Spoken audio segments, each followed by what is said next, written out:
인간은 짐승과 초월자 사이에 놓인 밧줄이다. 아득한 심연 위에 걸쳐진 위태롭고도 위대한 밧줄이다. 지금 당신은 이 아찔한 밧줄 위에서 어디로 향하고 있습니까?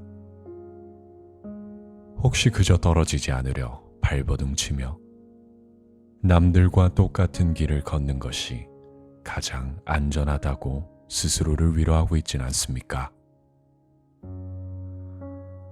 우리는 참 바쁘게 살아갑니다. 끊임없이 타인의 시선과 사회가 정해놓은 정답에 맞춰 상처받지 않기 위해 적당히 타협하죠. 하지만 그런 우리에게 한 철학자는 벼락처럼 묻습니다. 적당한 안락함에 취해버린 최후의 인간으로 남을 것인가? 아니면 끊임없이 낡은 나를 부수고 나아가는 초월자가 될 것인가?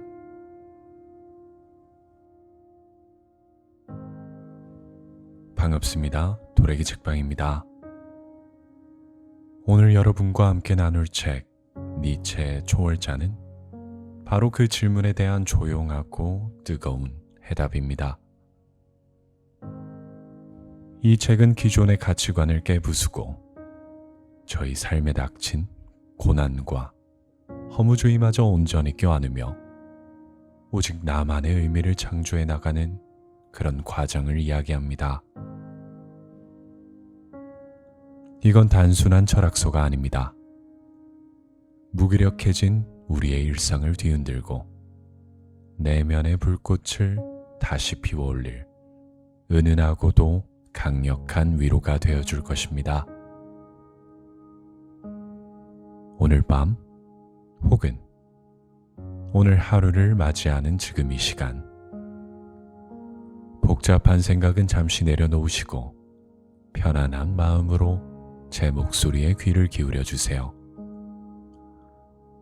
한 철학자가 당신의 마음속에 던지는 그 불씨를 온전히 느껴보시길 바랍니다.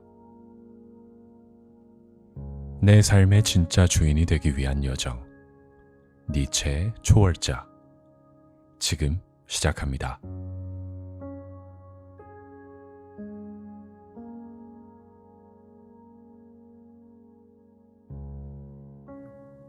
고독은 자기 삶을 책임진 사람의 몫이다. 물 위에 섞여 있는 자는 결코 그 무게를 알지 못한다. 언제나 다수의 보호 아래서 안전하다고 느끼며 남들이 가리키는 길을 따라가기에 자신의 길을 걷지 않는다. 그러나 자신의 삶을 스스로 선택하는 자는 홀로 지낼 수밖에 없다. 누구에게도 책임을 떠넘길 수 없고 누구의 핑계도 삼지 않는다. 그야말로 고독한 상황에 놓이는 것이다. 주체적인 삶을 사는 사람은 늘 외롭다. 그 길은 누구도 함께 걸어주지 않는다. 친구조차 내가 어디로 향하는지 알지 못하며 고통을 대신 나눠주지도 않는다. 위험을 홀로 감수해야 하고 불운과도 혼자 맞서야 한다.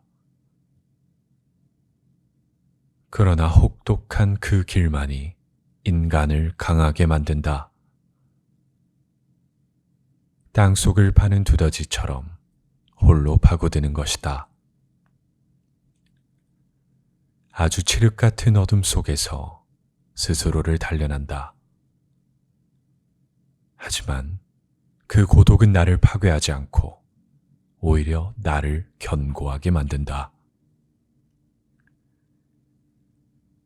많은 사람이 고독을 병으로 여긴다. 외로움을 피해야 할 감옥처럼 생각한다. 그러나 고독은 자유의 징표다. 남이 대신 걸어주지 않는 길, 스스로 책임져야 하는 길 위에서만 고독이 따른다. 고독은 자기가 자신의 삶을 쥐고 있다는 증표다. 인간은 고독을 두려워하고 외로움 없는 삶을 갈망하지만 외로움이 없다면 길도 없다. 편안함 속에 머무는 자는 앞으로 나아가는 것이 아니라 멈춰 서 있는 것이다. 자신의 삶을 책임지는 자는 반드시 고독을 통과해야 한다.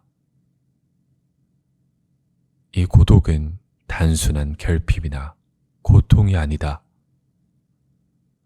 그것은 언젠가 나의 시대가 다가올 거라는 전조 증상이다. 무리 속에서는 내 모습이 흐려지고 타인의 눈빛에 왜곡된 형상만이 보인다. 그러나 고독 속에서는 나 자신과 마주한다. 숨길 수도 없고 꾸밀 수도 없으며 변명할 수도 없다. 오직 날 것의 나와 정면으로 부딪힌다. 고독은 인간을 약하게 만들기도 하지만 동시에 가장 강하게 만들기도 한다. 나약한 자는 무너지지만 강해질 준비가 된 자는 단련되기 때문이다. 주체적인 삶을 선택한 사람은 반드시 고독할 것이다. 그리고 그 짐을 끝내 사랑하는 순간 그 누구도 닿을 수 없는 자기만의 시간을 맞이하게 된다. 고독을 사랑하는 사람만이 비로소 자기 자신이 된다.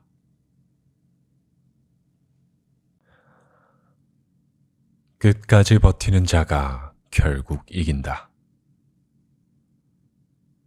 삶에서 절대 피할 수 없는 것이 있다면 무엇이 떠오르겠는가? 바로 고통이다. 고통은 삶의 필연이다. 그 누구도 피할 수 없는 것이며 누구에게나 차례로 찾아온다.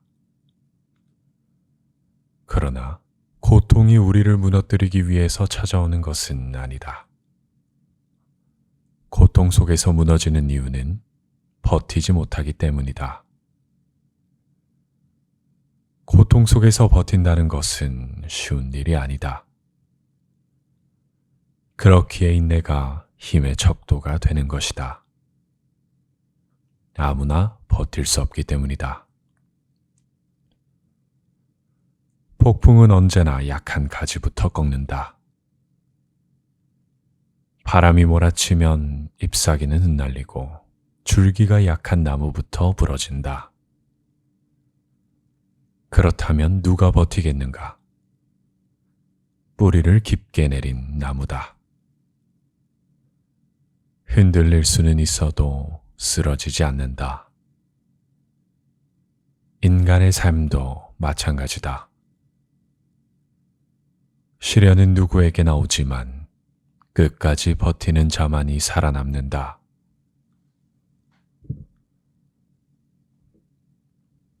살아남은 자만이 결국 승리를 거둔다. 인내는 단순히 참고 견디는 것이 아니다. 삶의 무게를 온몸으로 받아들이는 일이다.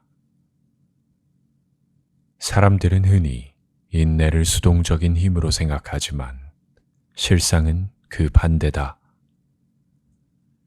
인내는 능동적인 힘이다. 삶의 압력을 온몸으로 받으면서도 흔들리지 않고 버티는 것은 강자만이 가능한 일이다. 오히려 버티는 것보다 포기하는 것이 쉽다. 버티는 것이 훨씬 어렵다. 역사의 기록에서도 그 증거를 찾을 수 있다. 수많은 민족과 왕국이 흥망을 거듭하는 동안 일부는 오랫동안 버텼다. 그들의 무기는 화려한 검이 아니라 인내였다. 추방과 박해, 멸시와 굴욕 속에서도 꺾이지 않는 자들만이 존엄을 지켜냈다. 자연에서도 증거를 찾을 수 있다. 작은 씨앗은 처음에는 아무도 눈여겨보지 않는다. 그러나 작은 씨앗은 버틴다. 비가 적게 내려도, 햇볕이 뜨거워도, 바람이 매서워도 뿌리를 내린다. 수년이 지나면 그 뿌리는 바위를 갈라내고 마침내 작은 싹은 나무로 자란다. 약해 보이는 씨앗이 결국 바위를 이긴다. 그것이 버팀의 힘이다. 우리의 삶에도 같은 법칙이 작동한다. 학문을 익히는 일, 기술을 배우는 일, 관계를 이어가는 일, 어느 것 하나 인내 없이 이루어지지 않는다. 잠시 불타는 열정만으로는 끝까지 갈 수 없다. 길을 완주하는 자는 언제나 버틴 자다. 많은 이들이 포기하는 순간에도 한 걸음 더 내디딘 사람만이 목적지에 닿는다. 운동을 시작하는 사람은 많지만 끝까지 이어가는 사람은 적다. 악기를 배우는 이는 많지만 몇 해가 지나도 연주를 계속하는 이는 드물다. 글을 쓰기 시작하는 사람은 수없이 많지만 끝내 책을 완성하는 사람은 극소수다. 이유는 단 하나다. 버티지 못했기 때문이다. 처음은 누구나 할 수 있지만 끝까지 버티는 것은 다른 영역이다. 인내는 고독을 요구할 것이다. 때로는 타인의 조롱, 주변의 무관심, 가까운 이들의 불신조차 감당해야 할 것이다. 승리는 재능의 것이 아니다. 재능은 빠르게 빛날 수 있으나 오래 타오르지 못한다. 승리는 인내의 것이다. 고통을 견디고 시간을 견디고 불안을 견디는 자만이 결실을 본다. 인내 없는 결실은 없다. 버티는 자는 쓰러지지 않는다. 버티는 자는 끝내 도착한다. 버티는 자는 결국 이긴다. 인내는 삶의 가장 큰 무기다. 스스로의 주인이 되지 못하면 어떤 사회 속에서도 노예다. 노예를 떠올리면 어떤 모습이 떠오르는가? 쇠사슬에 묶여 있거나 타인의 명령을 복종하는 사람이 떠오르는가? 그렇지 않다. 진정한 노예는 자기 자신을 지배하지 못하는 자다. 외형상 자유인처럼 보일 순 있지만 높은 임금을 받거나 좋은 사회제도 속에 산다고 해도 달라지지 않는다.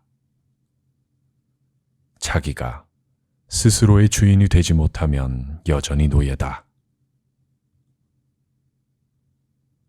스스로의 주인이 되지 못한 자는 늘 외부에 의존한다. 누군가가 정해준 규칙과 지시 없이는 움직이지 못한다. 자기 선택에 힘이 없기 때문이다. 겉으로는 자유로운 시민이라고 불려도 실상은 타인의 명령과 타인의 기준에 매어 산다. 자유는 타인이 주는 선물이 아니다. 진정한 자유란 내가 나를 다스리는 것이다. 욕망을 절제하고 충동을 통제하는 것. 삶의 방향을 자기 손으로 정하고 가슴의 소리를 따르는 것. 이것이 자기 지배다. 자기 지배 없는 자유는 공허할 뿐이다. 노예는 주인이 없는 상태를 견디지 못한다. 명령을 받지 않으면 불안해한다. 그 불안 때문에 언제나 새로운 주인을 찾는다. 하지만 주인이 바뀌어도 여전히 노예라는 사실은 변하지 않는다. 단지 다른 손에 자신이 묶여 있을 뿐이다. 자기 절제를 모르는 사람의 끝은 보지 않아도 뻔하다. 술이나 쾌락, 타인의 인정에 얽매여 자기 삶을 스스로 결정하지 못하고 살 것이다. 자기 욕망의 노예이자 타인의 평가의 노예다. 그렇다면 스스로의 주인이 된다는 것은 무엇인가? 자유인은 자기 안에 주인을 세운다. 스스로의 규칙을 만들고 그것을 지켜낸다. 사회가 바뀌고 권력이 바뀌고 환경이 바뀌어도 그는 흔들리지 않는다. 외부가 아닌 내부가 자신의 삶의 중심이기 때문이다. 타인의 눈치를 보지 않고 자기 삶의 방향을 스스로 정한다. 자기 자신을 다스리지 못하면 어떤 환경에서도 해방될 수 없다. 자유란 권리의 문제가 아니라 자기 지배의 문제다. 자기 안에 주인이 없는 자는 늘 타인의 명령을 찾게 된다. 내가 나의 주인이 되지 못하면 어디서도 노예다. 노예의 쇠사슬은 바깥에 있는 것이 아니라 내 안에 있다. 욕망을 줄일 때 삶이 가벼워진다. 삶이 무거운 이유는 대개 단순하다. 필요 없는 것을 스스로 모두 쥐고 있기 때문이다. 손에 들린 짐은 많아 보이지만 정작 꼭 필요한 것은 그다지 많지 않은 것과 똑같다. 사람은 불필요한 것을 내려놓지 못한다. 내려놓지 못하기에 삶은 무겁다. 욕망은 본래 단순하다. 목마르면 물을 원하고 배고프면 음식을 원한다. 그러나 인간은 필요를 넘어서 더 좋은 맛, 더 화려한 옷, 더 넓은 집을 원한다. 그렇게 불필요한 것을 계속 붙잡을수록 삶은 두껍고 무거워진다. 욕망을 줄이는 순간 삶은 달라진다. 딱 나에게 필요한 만큼만 원하면 삶이 한결 가볍다. 많은 소유는 편안함을 주는 듯 보이나 실제로는 관리하는 것에서 오는 피로와 불안을 동반한다. 수많은 물건을 하나씩 관리한다는 건 절대 쉬운 일이 아니고 가진 것이 많기 때문에 언제 이룰까 싶어 훨씬 더 두려워진다. 적게 가지면 단순해지고 단순함 속에서 평온이 찾아온다. 욕망을 줄인다는 것은 결핍을 선택하는 것이 아니다. 오히려 더 충만해지는 것이다. 불필요한 것을 내려놓으면 남아있는 것의 가치가 오히려 선명해진다. 한 개의 빵이 진짜 배고픔을 채워주듯 한 사람의 우정이 많은 관계보다 더 깊은 의미를 준다. 욕망을 줄이는 것을 손해라 생각하지 말라. 패배도 아니다. 욕망을 줄이는 것은 오히려 회복이다. 필요한 것만 남았을 때 삶은 가볍고 선명하기 때문이다. 삶을 가볍게 하고 싶다면 필요한 만큼만 원하라. 과한 소유는 삶을 무겁게 만들고 절제된 소유는 삶을 가볍게 한다. 욕망을 줄이면 짐이 줄어들고 짐이 줄어들면 삶은 가벼워진다.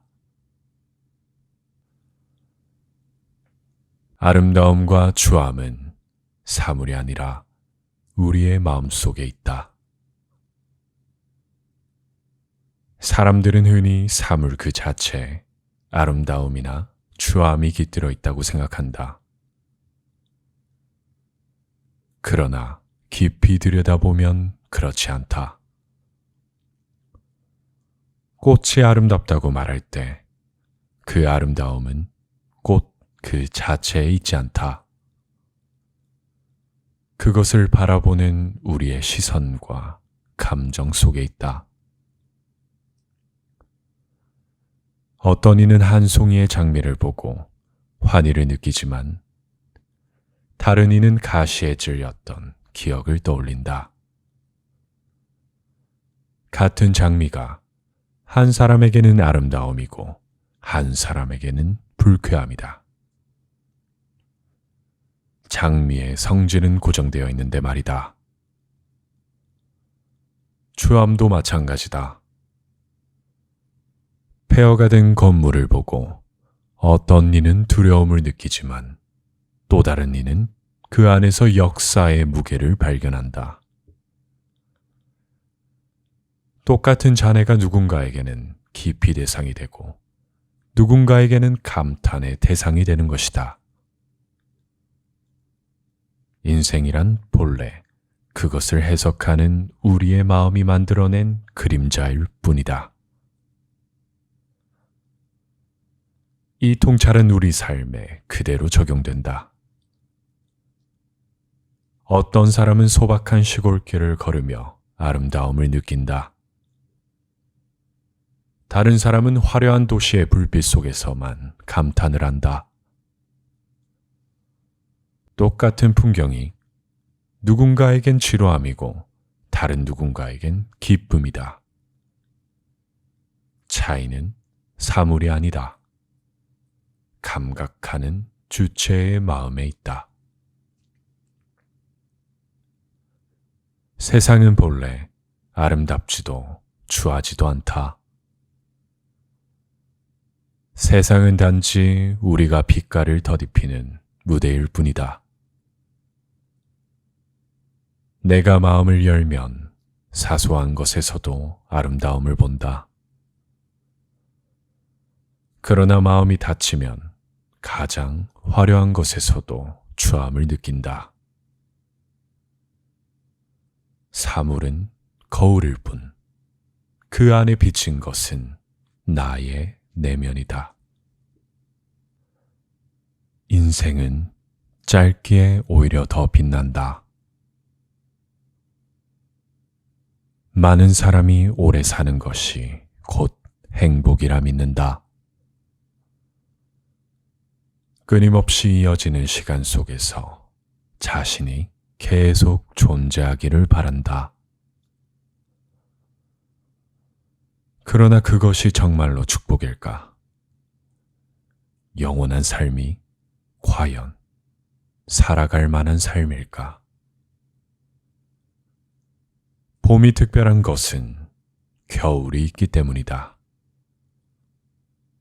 여름의 무더위가 있기에 가을의 바람이 선선하게 느껴지는 것이다.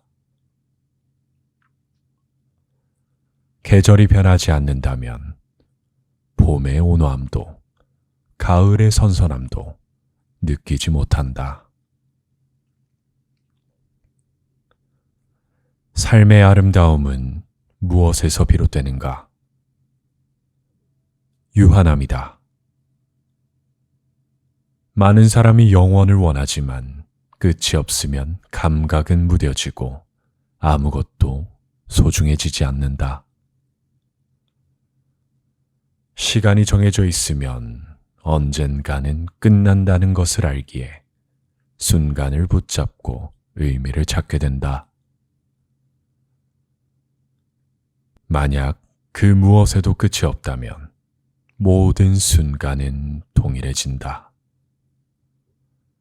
동일해진다는 건 무의미해진다는 것이다. 오늘이든 내일이든 영원히 반복된다면 무슨 의미가 있겠는가? 짧다는 것은 한계가 있다는 것이고 그 한계가 삶을 더 빛나게 만든다. 유한함은 책임을 부른다. 끝이 있으므로 지금 선택해야 하고 지금 행동해야 한다. 모든 것을 알 수 있다는 착각 속에서는 아무것도 하지 않게 되지만 제한된 시간 안에서는 우선순위를 정하면서 더 선명한 삶을 만든다. 영원한 삶은 달콤한 약속처럼 들리지만 실상은 삶의 긴장을 없애는 독이다. 끝을 두려워할 필요가 없다. 끝은 삶을 망치지 않는다. 청춘은 오래 지속되지 않기에 오히려 더 애틋한 것이며 모든 관계는 다시 홀로의 삶으로 돌아가기에 함께 있을 때 소중한 것이고 인생이란 결국 끝나기 때문에 지금 하루가 소중한 것이다. 삶이 아름다운 이유는 반드시 끝나기 때문이다. 인간은 희생조차 자기 만족을 위해서 한다. 희생은 과연 고귀한 것일까? 한번 생각해 볼 필요가 있다. 사람들은 흔히 희생을 고귀하다고 부른다. 자신을 내어주는 행위는 언제나 칭송받는다. 그러나 그 말은 절반만 진실이다. 희생은 겉으로는 포기의 얼굴을 하고 있지만 그 속에는 자기 만족의 쾌감이 숨어 있기 때문이다. 인간은 희생도 자기 만족을 위해서 한다. 희생하는 자는 얼핏 보기에 자신을 소멸시키는 듯 보이지만 실제로는 자신을 더 키우고 있는 것이다. 남을 위해 무언가를 쓰고 남을 위해 무언가를 바쳤다고 말하면서 동시에 나는 위대한 존재다라는 확신에 젖는 것이다. 마치 자신이 영웅이 된 것 같은 착각에 도취한다. 자신은 포기하고 양보하고 희생했다고 말하면서 사실 자신을 고양시키는 것이다. 사람들은 누구나 자신의 삶이 특별하길 원한다. 그래서 자신을 바치는 순간 단순히 타인을 위해 무언가를 내어주는 것이 아니라 스스로 자신이 의미 있는 존재라는 확신을 얻는다. 진짜 희생은 이런 도취와 다르다. 아무도 보지 않는 자리에서 아무런 감동도 황홀함도 없이 이루어진다. 거기에는 도취나 만족이 없다. 스스로 위대하다고 느끼는 순간조차 없다. 오히려 침묵 속에서 담담하게 자신을 희생한다. 그 어떤 대가를 바라지도 않는다.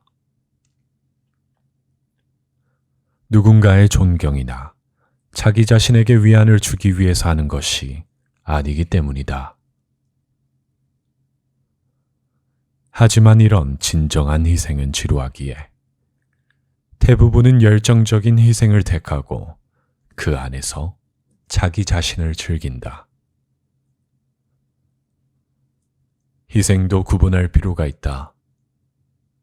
열정적인 희생, 눈물과 환희로 포장된 희생은 대부분 자기 만족이나, 그러나 아주 드물게 인간은 어떠한 도취도 없이 자신을 내어놓는다.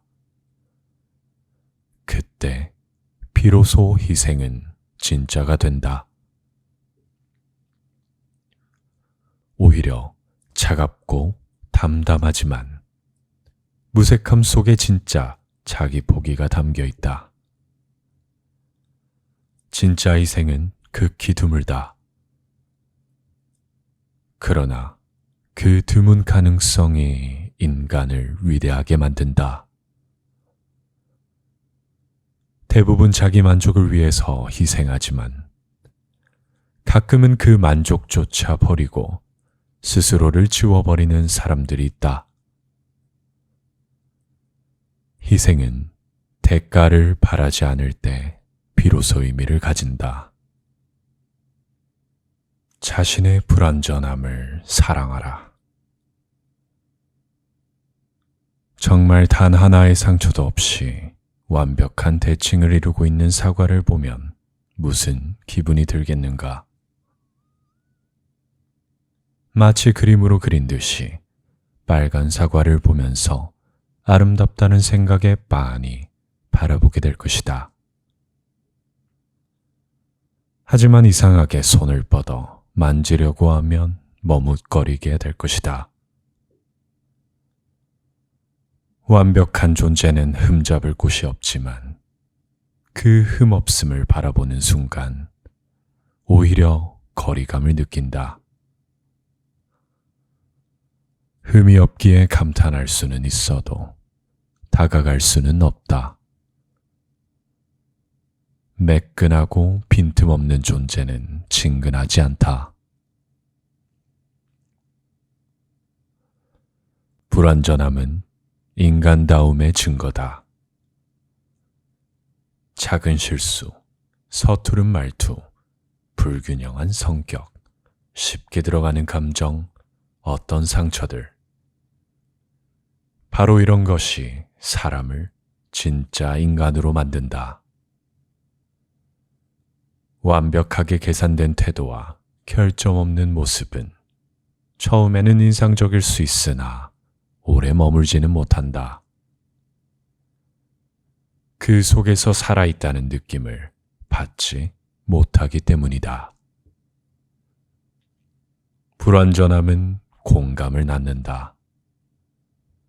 타인의 약점에서 우리는 자기 자신을 본다. 누군가가 더듬거리고 주저하고 상처 입고 흔들리는 모습을 볼 때 친근함을 느낀다. 어떤 사람을 향해 끌리는 것은 그가 결코 숨기지 못하는 작은 결함일 때가 많다. 완벽한 사람을 모방하고 싶어 할 수는 있지만 결국 마음을 열고 다가가는 것은 불완전한 사람이다. 불완전함은 장점을 더 돋보이게 한다. 어둠이 있어야 빛이 드러나듯 결점이 있기에 미덕이 더 뚜렷해진다. 거칠고 불안정한 사람이 한순간 보이는 진지함은 큰 울림을 준다. 늘 침착한 사람의 냉정함보다 흔들리던 사람이 보여주는 단단함이 더 매혹적으로 다가온다. 완벽하게 계산된 연설보다 어눌한 고백의 마음이 움직이는 것도 그 때문이다. 완벽한 연주보다 순간의 실수와 떨림이 섞인 연주에서 진짜 감정을 느끼는 것도 그 때문이다. 완벽한 것은 이미 완성되어 더 이상 나아갈 길이 없다. 그러나 불완전한 존재는 계속 변할 수 있고 그 변화를 통해서 성숙한다. 인간의 이야기는 불완전함에서 시작되고 그 불완전함을 넘어서는 과정에서 만들어진다. 바로 이 끝나지 않는 과정을 우리는 인간답다 라고 부른다.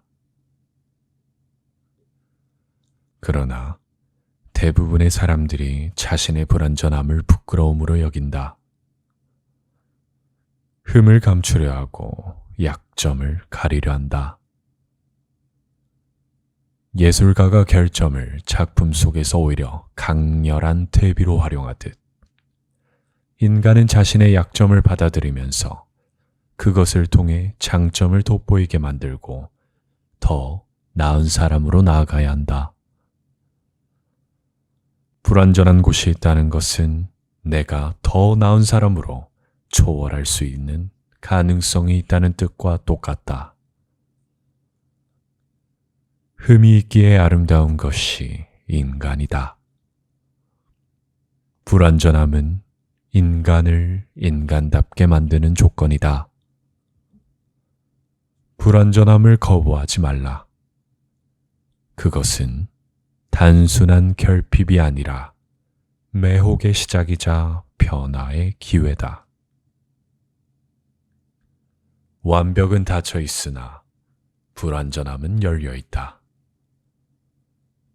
인간은 완벽하기 때문이 아니라 불완전하기 때문에 살아있고 성장한다. 실수하고 넘어지고 깨지고 다치고 상처받고 흔들리며 사는 것이 삶이다. 가장 의심 많은 사람조차도 사랑 앞에서는 무장해제된다. 사랑은 언제나 아름답게 보장된다. 사랑을 힘이라고 부르고 삶을 지탱하는 원동력이라 말하지만 사랑은 다른 의미에서 더 큰 힘을 가진다.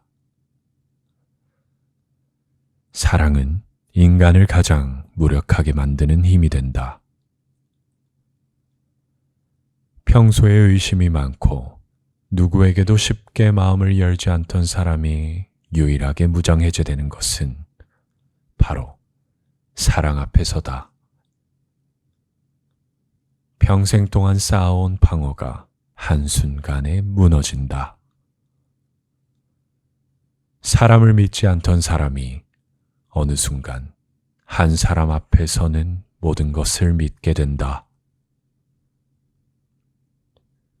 의심이 많고 상처가 많은 사람에게 사랑은 인생에서 찾아온 놀라운 예외가 된다.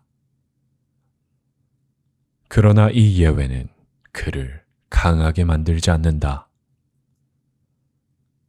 오히려 그를 가장 약하게 만들 뿐이다. 마치 높은 성벽이 단숨에 허물어지는 것과 같다. 성벽 안에서 안전하게 살던 사람은 이제 바람과 비에 그대로 노출된다. 상처가 많은 자는 의심이 많기에 평소에는 누구도 쉽게 침범하지 못한다. 그러나 사랑에 빠진 순간 그는 스스로 문을 열고 상대를 들인다. 이때가 가장 위험하다. 상대가 그를 지켜줄 수도 있지만 상처를 남길 수도 있다. 사람들은 사랑이 인생을 지탱하는 힘이라고 부르지만 사랑은 가장 달콤한 순간에 가장 깊은 불안을 심는다. 감정의 절정은 동시에 추락의 시작이 되기도 하기 때문이다. 행복이 크면 클수록 그것을 잃을까 하는 두려움도 커진다. 사람은 사랑을 통해 삶에서 가장 충만한 기쁨을 얻지만 그 기쁨은 언제나 상실을 동반한다. 평소라면 냉정하게 헤아렸을 상황도 사랑에 빠진 순간에는 판단을 흐리게 만든다. 작은 무관심에도 흔들리고 사소한 친절에도 지나친 의미를 부여한다. 자존심 강한 사람조차 상대의 기분을 살피며 평소 같으면 감내지 않았을 일에도 자신을 낮추는 건 오직 사랑 앞에서다. 사랑이 없다면 인간은 차갑게 버틸 수 있지만 사랑을 경험한 순간 인간은 가장 약해진다. 사랑은 언제나 두 얼굴을 지닌다. 하나는 충만한 행복이고 다른 하나는 절망의 가능성이다. 그 둘은 언제나 함께 움직인다. 행복이 클수록 상실의 두려움도 커진다. 가까울수록 더 상처받는다. 사랑은 인간을 무장해제시키는 가장 위험한 힘이다. 진짜 강한 사람은 겉으로 티내지 않는다. 진짜 강한 사람은 거칠애가 필요 없다. 힘은 본래 안에 있는 것이지 외부의 장식으로 꾸며내는 것이 아니기 때문이다. 겉으로 위험을 꾸미는 자는 오히려 자신이 가진 불안을 가리려는 자다. 거칠애는 약자의 방패다. 느린 걸음부터 진지한 표정, 복잡하게 돌려 말하는 어투, 자신이 가진 것을 자랑하는 본능까지. 이 모든 것은 근엄함처럼 보이지만 실상은 마음의 소심함을 덮어두려고 연기하는 것이다. 상대가 자신을 존중하게 만들 자신이 없기 때문에 억지로 두려움을 불러일으키는 것이다. 반대로 진짜 강한 사람은 아무 장식도 필요하지 않다. 목소리를 꾸미지 않아도 무게가 있고 태도를 과장하지 않아도 사람들을 움직인다. 가진 것을 자랑하고 과시하지 않아도 알아서 사람들이 주변에 머문다. 진짜 강한 사람의 힘은 자기 자신에 대한 확신에서 나온다. 그렇기에 그는 정직하게 말할 수 있고 솔직하게 행동할 수 있는 것이다. 강한 사람은 자신을 숨길 필요가 없다. 거칠애로 존경을 사려는 자는 존경을 얻더라도 일시적이다. 두려움이나 과장으로 세운 권위는 언젠가 무너진다. 사람들은 처음에는 근엄한 외양의 주눅이 들지만 곧 그 안이 비어있다는 사실을 알아차린다. 본질이 없는 힘은 존경을 낳지 못한다. 시간이 지나면 오히려 조롱의 대상이 된다. 그러나 강한 사람의 존경은 시작은 미미할지 몰라도 시간이 지날수록 훨씬 더 깊어진다. 조용히 있어도 주변은 그의 기운을 느끼고 말이 적어도 그의 한마디는 더 무겁게 들린다. 자신을 크게 보이려는 욕망이 없기 때문에 오히려 크게 보이는 것이다. 결국 강한 사람과 약한 사람의 차이는 여기서 갈린다. 약한 자는 존경을 흉내내려 하고 강한 자는 존경을 받으려고 애쓰지 않는다. 약한 자는 두려움을 팔아 권위를 세우지만 강한 자는 두려움조차 이용하지 않는다.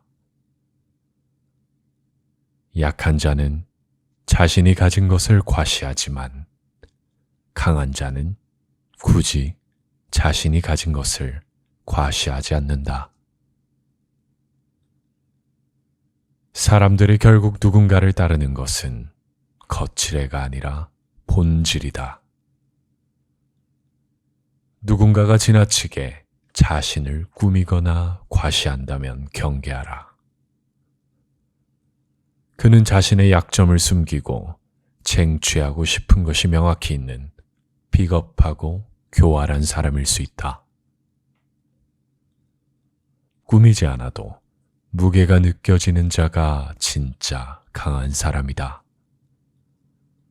진짜 강한 사람은 겉으로 티내지 않는다.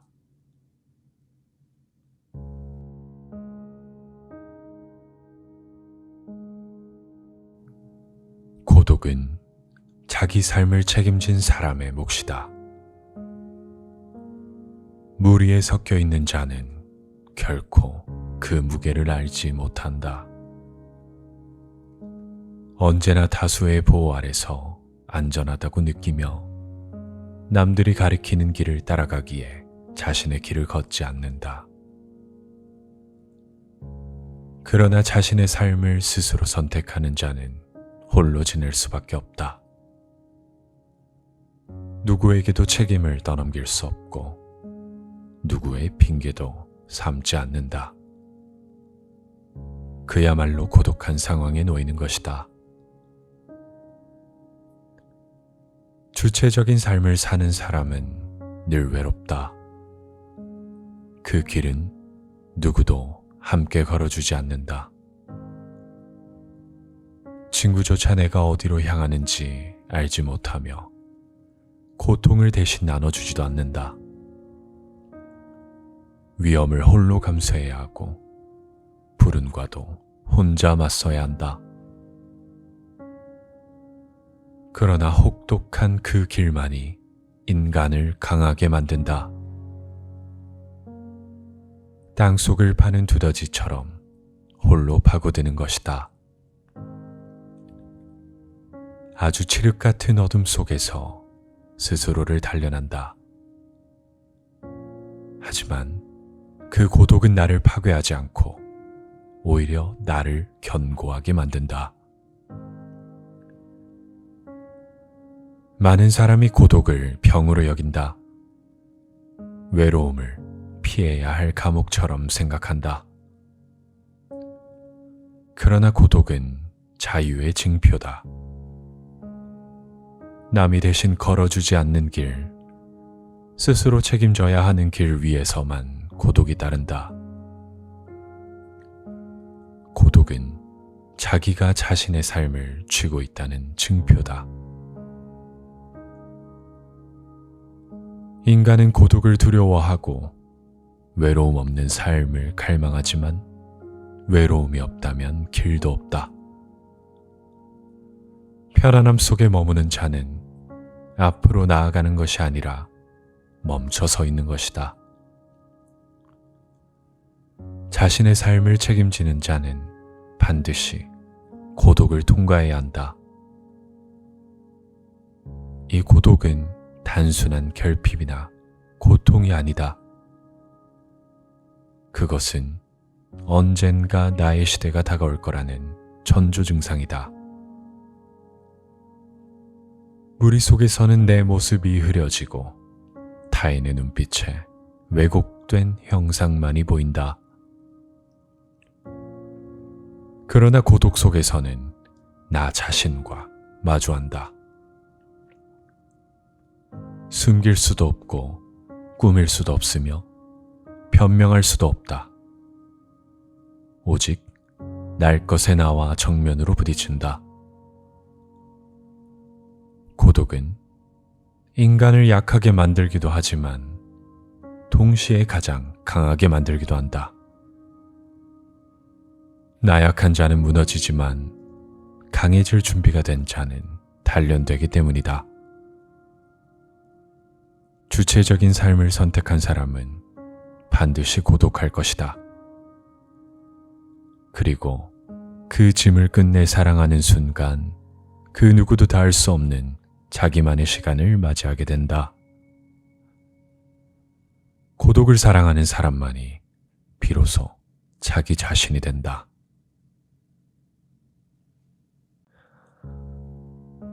끝까지 버티는 자가 결국 이긴다.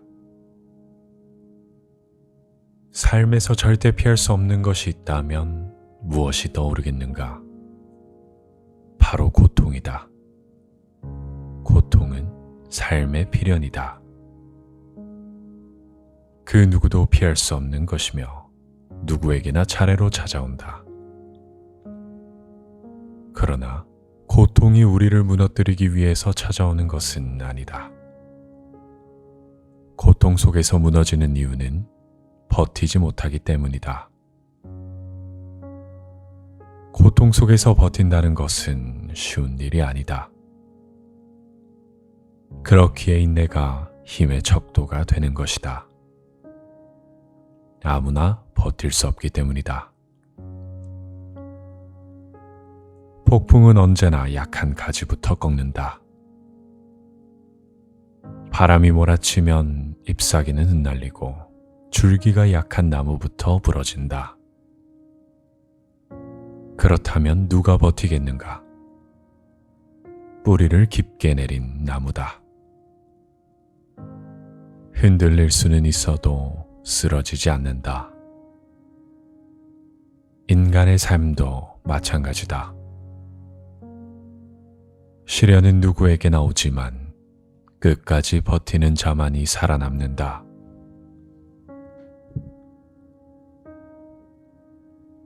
살아남은 자만이 결국 승리를 거둔다. 인내는 단순히 참고 견디는 것이 아니다. 삶의 무게를 온몸으로 받아들이는 일이다. 사람들은 흔히 인내를 수동적인 힘으로 생각하지만 실상은 그 반대다. 인내는 능동적인 힘이다.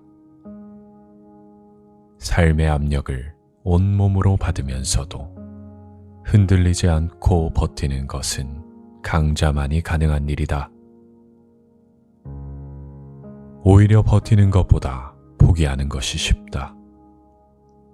버티는 것이 훨씬 어렵다. 역사의 기록에서도 그 증거를 찾을 수 있다. 수많은 민족과 왕국이 흥망을 거듭하는 동안 일부는 오랫동안 버텼다. 그들의 무기는 화려한 검이 아니라 인내였다. 추방과 박해, 멸시와 굴욕 속에서도 꺾이지 않는 자들만이 존엄을 지켜냈다. 자연에서도 증거를 찾을 수 있다. 작은 씨앗은 처음에는 아무도 눈여겨보지 않는다. 그러나 작은 씨앗은 버틴다. 비가 적게 내려도 햇볕이 뜨거워도 바람이 매서워도 뿌리를 내린다. 수년이 지나면 그 뿌리는 바위를 갈라내고 마침내 작은 싹은 나무로 자란다. 약해 보이는 씨앗이 결국 바위를 이긴다. 그것이 버팀의 힘이다. 우리의 삶에도 같은 법칙이 작동한다. 학문을 익히는 일, 기술을 배우는 일, 관계를 이어가는 일, 어느 것 하나 인내 없이 이루어지지 않는다. 잠시 불타는 열정만으로는 끝까지 갈 수 없다. 길을 완주하는 자는 언제나 버틴 자다. 많은 이들이 포기하는 순간에도 한 걸음 더 내디딘 사람만이 목적지에 닿는다. 운동을 시작하는 사람은 많지만 끝까지 이어가는 사람은 적다. 악기를 배우는 이는 많지만 몇 해가 지나도 연주를 계속하는 이는 드물다. 글을 쓰기 시작하는 사람은 수없이 많지만 끝내 책을 완성하는 사람은 극소수다. 이유는 단 하나다. 버티지 못했기 때문이다. 처음은 누구나 할 수 있지만 끝까지 버티는 것은 다른 영역이다. 인내는 고독을 요구할 것이다. 때로는 타인의 조롱, 주변의 무관심, 가까운 이들의 불신조차 감당해야 할 것이다. 승리는 재능의 것이 아니다. 재능은 빠르게 빛날 수 있으나 오래 타오르지 못한다. 승리는 인내의 것이다. 고통을 견디고 시간을 견디고 불안을 견디는 자만이 결실을 본다. 인내 없는 결실은 없다. 버티는 자는 쓰러지지 않는다. 버티는 자는 끝내 도착한다. 버티는 자는 결국 이긴다. 인내는 삶의 가장 큰 무기다. 스스로의 주인이 되지 못하면 어떤 사회 속에서도 노예다. 노예를 떠올리면 어떤 모습이 떠오르는가? 쇠사슬에 묶여 있거나 타인의 명령을 복종하는 사람이 떠오르는가? 그렇지 않다. 진정한 노예는 자기 자신을 지배하지 못하는 자다. 외형상 자유인처럼 보일 순 있지만 높은 임금을 받거나 좋은 사회제도 속에 산다고 해도 달라지지 않는다. 자기가 스스로의 주인이 되지 못하면 여전히 노예다. 스스로의 주인이 되지 못한 자는 늘 외부에 의존한다. 누군가가 정해준 규칙과 지시 없이는 움직이지 못한다. 자기 선택에 힘이 없기 때문이다. 겉으로는 자유로운 시민이라고 불려도 실상은 타인의 명령과 타인의 기준에 매여 산다. 자유는 타인이 주는 선물이 아니다. 진정한 자유란 내가 나를 다스리는 것이다. 욕망을 절제하고 충동을 통제하는 것. 삶의 방향을 자기 손으로 정하고 가슴의 소리를 따르는 것. 이것이 자기 지배다. 자기 지배 없는 자유는 공허할 뿐이다. 노예는 주인이 없는 상태를 견디지 못한다. 명령을 받지 않으면 불안해한다. 그 불안 때문에 언제나 새로운 주인을 찾는다. 하지만 주인이 바뀌어도 여전히 노예라는 사실은 변하지 않는다. 단지 다른 손에 자신이 묶여 있을 뿐이다. 자기 절제를 모르는 사람의 끝은 보지 않아도 뻔하다. 술이나 쾌락, 타인의 인정에 얽매여 자기 삶을 스스로 결정하지 못하고 살 것이다. 자기 욕망의 노예이자 타인의 평가의 노예다. 그렇다면 스스로의 주인이 된다는 것은 무엇인가? 자유인은 자기 안에 주인을 세운다. 스스로의 규칙을 만들고 그것을 지켜낸다. 사회가 바뀌고 권력이 바뀌고 환경이 바뀌어도 그는 흔들리지 않는다. 외부가 아닌 내부가 자신의 삶의 중심이기 때문이다. 타인의 눈치를 보지 않고 자기 삶의 방향을 스스로 정한다. 자기 자신을 다스리지 못하면 어떤 환경에서도 해방될 수 없다. 자유란 권리의 문제가 아니라 자기 지배의 문제다. 자기 안에 주인이 없는 자는 늘 타인의 명령을 찾게 된다. 내가 나의 주인이 되지 못하면 어디서도 노예다. 노예의 쇠사슬은 바깥에 있는 것이 아니라 내 안에 있다. 욕망을 줄일 때 삶이 가벼워진다. 삶이 무거운 이유는 대개 단순하다. 필요 없는 것을 스스로 모두 쥐고 있기 때문이다. 손에 들린 짐은 많아 보이지만 정작 꼭 필요한 것은 그다지 많지 않은 것과 똑같다. 사람은 불필요한 것을 내려놓지 못한다. 내려놓지 못하기에 삶은 무겁다. 욕망은 본래 단순하다. 목마르면 물을 원하고 배고프면 음식을 원한다. 그러나 인간은 필요를 넘어서 더 좋은 맛, 더 화려한 옷, 더 넓은 집을 원한다. 그렇게 불필요한 것을 계속 붙잡을수록 삶은 두껍고 무거워진다. 욕망을 줄이는 순간 삶은 달라진다. 딱 나에게 필요한 만큼만 원하면 삶이 한결 가볍다.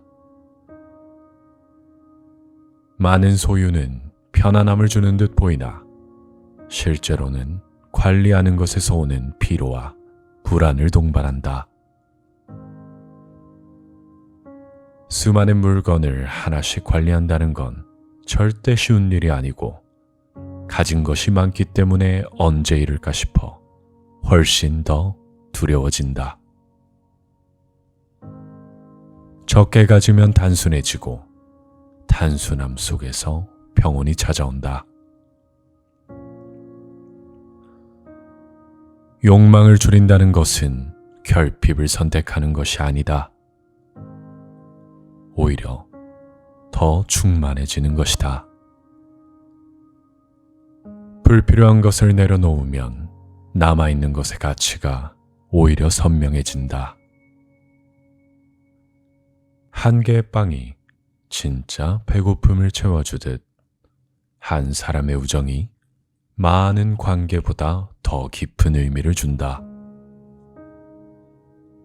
욕망을 줄이는 것을 손해라 생각하지 말라. 패배도 아니다. 욕망을 줄이는 것은 오히려 회복이다. 필요한 것만 남았을 때 삶은 가볍고 선명하기 때문이다. 삶을 가볍게 하고 싶다면 필요한 만큼만 원하라. 과한 소유는 삶을 무겁게 만들고 절제된 소유는 삶을 가볍게 한다. 욕망을 줄이면 짐이 줄어들고, 짐이 줄어들면 삶은 가벼워진다. 아름다움과 추함은 사물이 아니라 우리의 마음속에 있다. 사람들은 흔히 사물 그 자체에 아름다움이나 추함이 깃들어 있다고 생각한다. 그러나 깊이 들여다보면 그렇지 않다. 꽃이 아름답다고 말할 때 그 아름다움은 꽃 그 자체에 있지 않다. 그것을 바라보는 우리의 시선과 감정 속에 있다. 어떤 이는 한 송이의 장미를 보고 환희를 느끼지만 다른 이는 가시에 찔렸던 기억을 떠올린다. 같은 장미가 한 사람에게는 아름다움이고 한 사람에게는 불쾌함이다. 장미의 성질은 고정되어 있는데 말이다. 추함도 마찬가지다. 폐허가 된 건물을 보고 어떤 이는 두려움을 느끼지만 또 다른 이는 그 안에서 역사의 무게를 발견한다. 똑같은 잔해가 누군가에게는 깊이 대상이 되고 누군가에게는 감탄의 대상이 되는 것이다. 인생이란 본래 그것을 해석하는 우리의 마음이 만들어낸 그림자일 뿐이다. 이 통찰은 우리 삶에 그대로 적용된다. 어떤 사람은 소박한 시골길을 걸으며 아름다움을 느낀다. 다른 사람은 화려한 도시의 불빛 속에서만 감탄을 한다.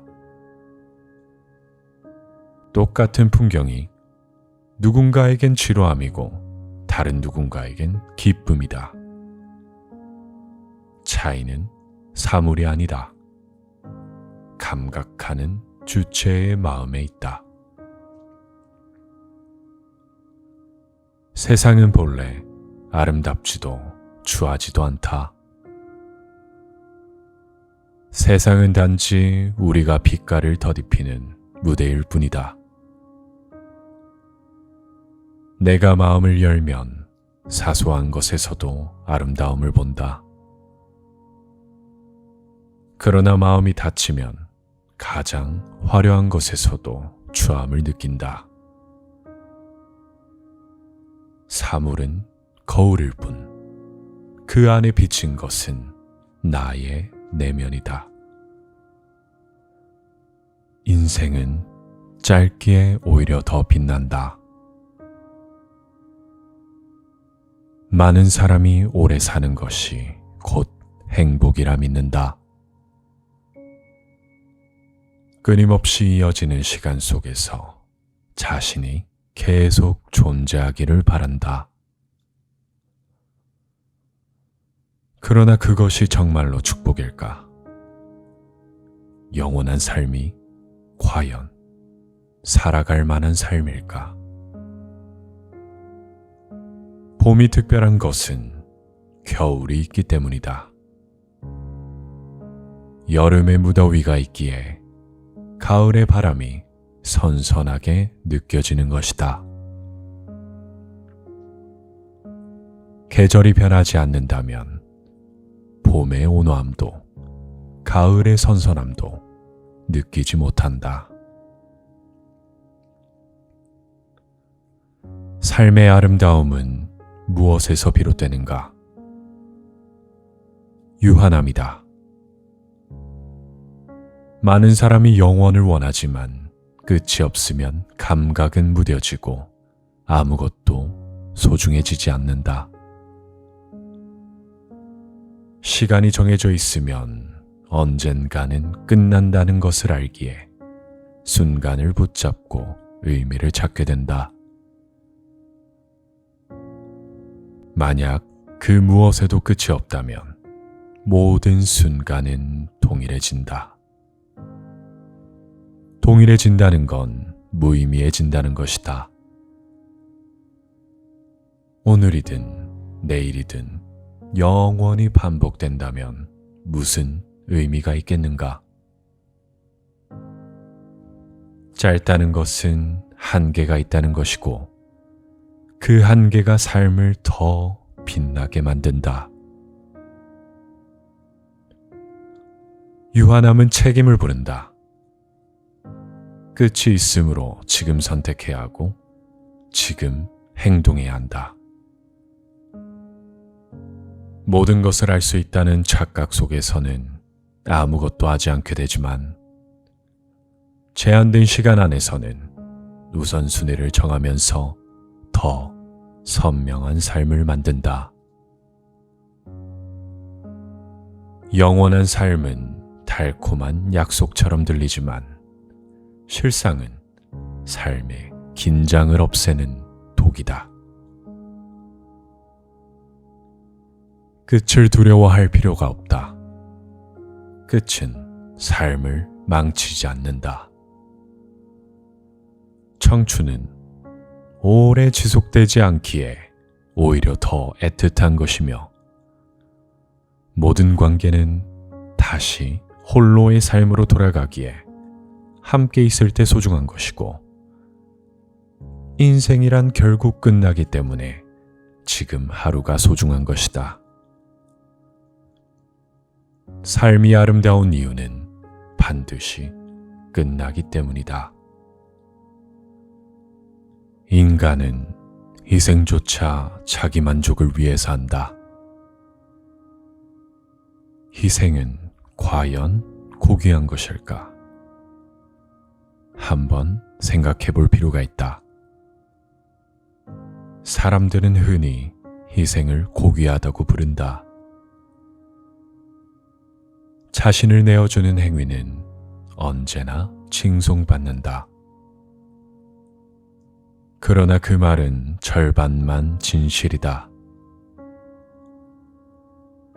희생은 겉으로는 포기의 얼굴을 하고 있지만 그 속에는 자기 만족의 쾌감이 숨어 있기 때문이다.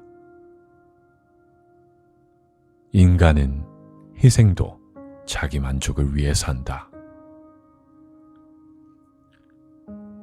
희생하는 자는 얼핏 보기에 자신을 소멸시키는 듯 보이지만 실제로는 자신을 더 키우고 있는 것이다.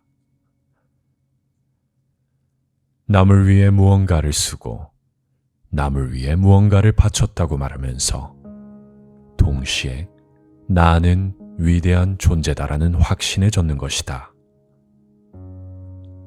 마치 자신이 영웅이 된 것 같은 착각에 도취한다.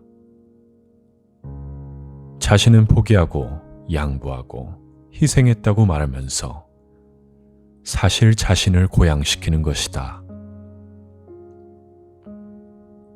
사람들은 누구나 자신의 삶이 특별하길 원한다. 그래서 자신을 바치는 순간 단순히 타인을 위해 무언가를 내어주는 것이 아니라 스스로 자신이 의미 있는 존재라는 확신을 얻는다. 진짜 희생은 이런 도취와 다르다. 아무도 보지 않는 자리에서 아무런 감동도 황홀함도 없이 이루어진다. 거기에는 도취나 만족이 없다. 스스로 위대하다고 느끼는 순간조차 없다. 오히려 침묵 속에서 담담하게 자신을 희생한다. 그 어떤 대가를 바라지도 않는다. 누군가의 존경이나 자기 자신에게 위안을 주기 위해서 하는 것이 아니기 때문이다. 하지만 이런 진정한 희생은 지루하기에 대부분은 열정적인 희생을 택하고 그 안에서 자기 자신을 즐긴다. 희생도 구분할 필요가 있다.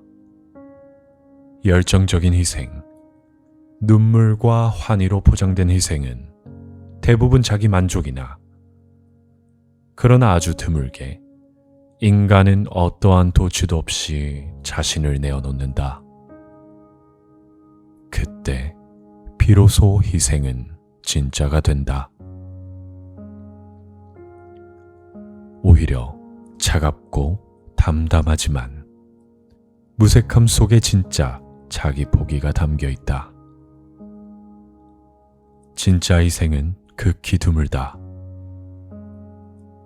그러나 그 드문 가능성이 인간을 위대하게 만든다. 대부분 자기 만족을 위해서 희생하지만 가끔은 그 만족조차 버리고 스스로를 지워버리는 사람들이 있다. 희생은 대가를 바라지 않을 때 비로소 의미를 가진다. 자신의 불완전함을 사랑하라. 정말 단 하나의 상처도 없이 완벽한 대칭을 이루고 있는 사과를 보면 무슨 기분이 들겠는가? 마치 그림으로 그린 듯이 빨간 사과를 보면서 아름답다는 생각에 빤히 바라보게 될 것이다. 하지만 이상하게 손을 뻗어 만지려고 하면 머뭇거리게 될 것이다.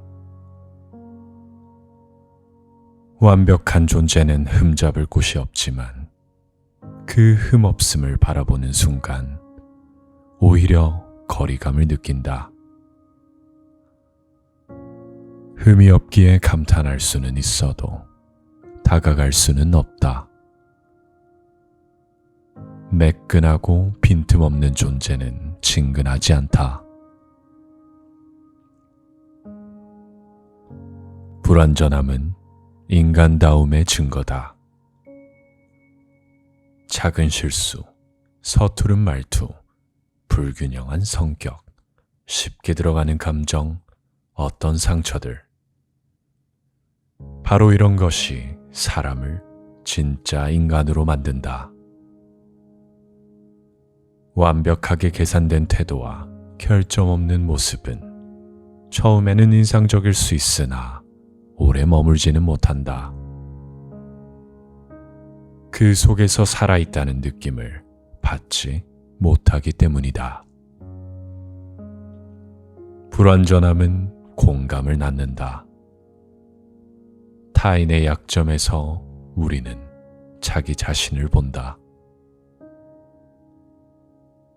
누군가가 더듬거리고 주저하고 상처 입고 흔들리는 모습을 볼 때 친근함을 느낀다. 어떤 사람을 향해 끌리는 것은 그가 결코 숨기지 못하는 작은 결함일 때가 많다. 완벽한 사람을 모방하고 싶어 할 수는 있지만 결국 마음을 열고 다가가는 것은 불완전한 사람이다. 불완전함은 장점을 더 돋보이게 한다. 어둠이 있어야 빛이 드러나듯 결점이 있기에 미덕이 더 뚜렷해진다. 거칠고 불안정한 사람이 한순간 보이는 진지함은 큰 울림을 준다. 늘 침착한 사람의 냉정함보다 흔들리던 사람이 보여주는 단단함이 더 매혹적으로 다가온다. 완벽하게 계산된 연설보다 어눌한 고백의 마음이 움직이는 것도 그 때문이다. 완벽한 연주보다 순간의 실수와 떨림이 섞인 연주에서 진짜 감정을 느끼는 것도 그 때문이다. 완벽한 것은 이미 완성되어 더 이상 나아갈 길이 없다. 그러나 불완전한 존재는 계속 변할 수 있고 그 변화를 통해서 성숙한다. 인간의 이야기는 불완전함에서 시작되고 그 불완전함을 넘어서는 과정에서 만들어진다. 바로 이 끝나지 않는 과정을 우리는 인간답다 라고 부른다. 그러나 대부분의 사람들이 자신의 불완전함을 부끄러움으로 여긴다. 흠을 감추려 하고 약점을 가리려 한다. 예술가가 결점을 작품 속에서 오히려 강렬한 퇴비로 활용하듯 인간은 자신의 약점을 받아들이면서 그것을 통해 장점을 돋보이게 만들고 더 나은 사람으로 나아가야 한다. 불완전한 곳이 있다는 것은 내가 더 나은 사람으로 초월할 수 있는 가능성이 있다는 뜻과 똑같다. 흠이 있기에 아름다운 것이 인간이다. 불완전함은 인간을 인간답게 만드는 조건이다. 불완전함을 거부하지 말라. 그것은 단순한 결핍이 아니라 매혹의 시작이자 변화의 기회다. 완벽은 닫혀 있으나 불완전함은 열려 있다. 인간은 완벽하기 때문이 아니라 불완전하기 때문에 살아있고 성장한다. 실수하고 넘어지고 깨지고 다치고 상처받고 흔들리며 사는 것이 삶이다. 가장 의심 많은 사람조차도 사랑 앞에서는 무장해제된다. 사랑은 언제나 아름답게 보장된다. 사랑을 힘이라고 부르고 삶을 지탱하는 원동력이라 말하지만 사랑은 다른 의미에서 더 큰 힘을 가진다. 사랑은 인간을 가장 무력하게 만드는 힘이 된다. 평소에 의심이 많고 누구에게도 쉽게 마음을 열지 않던 사람이 유일하게 무장해제되는 것은 바로 사랑 앞에서다. 평생 동안 쌓아온 방어가 한순간에 무너진다. 사람을 믿지 않던 사람이 어느 순간 한 사람 앞에서는 모든 것을 믿게 된다. 의심이 많고 상처가 많은 사람에게 사랑은 인생에서 찾아온 놀라운 예외가 된다. 그러나 이 예외는 그를 강하게 만들지 않는다. 오히려 그를 가장 약하게 만들 뿐이다. 마치 높은 성벽이 단숨에 허물어지는 것과 같다. 성벽 안에서 안전하게 살던 사람은 이제 바람과 비에 그대로 노출된다. 상처가 많은 자는 의심이 많기에 평소에는 누구도 쉽게 침범하지 못한다. 그러나 사랑에 빠진 순간 그는 스스로 문을 열고 상대를 들인다. 이때가 가장 위험하다. 상대가 그를 지켜줄 수도 있지만 상처를 남길 수도 있다. 사람들은 사랑이 인생을 지탱하는 힘이라고 부르지만 사랑은 가장 달콤한 순간에 가장 깊은 불안을 심는다. 감정의 절정은 동시에 추락의 시작이 되기도 하기 때문이다. 행복이 크면 클수록 그것을 잃을까 하는 두려움도 커진다. 사람은 사랑을 통해 삶에서 가장 충만한 기쁨을 얻지만 그 기쁨은 언제나 상실을 동반한다. 평소라면 냉정하게 헤아렸을 상황도 사랑에 빠진 순간에는 판단을 흐리게 만든다. 작은 무관심에도 흔들리고 사소한 친절에도 지나친 의미를 부여한다. 자존심 강한 사람조차 상대의 기분을 살피며 평소 같으면 감내지 않았을 일에도 자신을 낮추는 건 오직 사랑 앞에서다. 사랑이 없다면 인간은 차갑게 버틸 수 있지만 사랑을 경험한 순간 인간은 가장 약해진다. 사랑은 언제나 두 얼굴을 지닌다. 하나는 충만한 행복이고 다른 하나는 절망의 가능성이다. 그 둘은 언제나 함께 움직인다. 행복이 클수록 상실의 두려움도 커진다. 가까울수록 더 상처받는다. 사랑은 인간을 무장해제시키는 가장 위험한 힘이다. 진짜 강한 사람은 겉으로 티내지 않는다. 진짜 강한 사람은 거칠애가 필요 없다. 힘은 본래 안에 있는 것이지 외부의 장식으로 꾸며내는 것이 아니기 때문이다. 겉으로 위험을 꾸미는 자는 오히려 자신이 가진 불안을 가리려는 자다. 거칠애는 약자의 방패다. 느린 걸음부터 진지한 표정, 복잡하게 돌려 말하는 어투, 자신이 가진 것을 자랑하는 본능까지. 이 모든 것은 근엄함처럼 보이지만 실상은 마음의 소심함을 덮어두려고 연기하는 것이다. 상대가 자신을 존중하게 만들 자신이 없기 때문에 억지로 두려움을 불러일으키는 것이다. 반대로 진짜 강한 사람은 아무 장식도 필요하지 않다.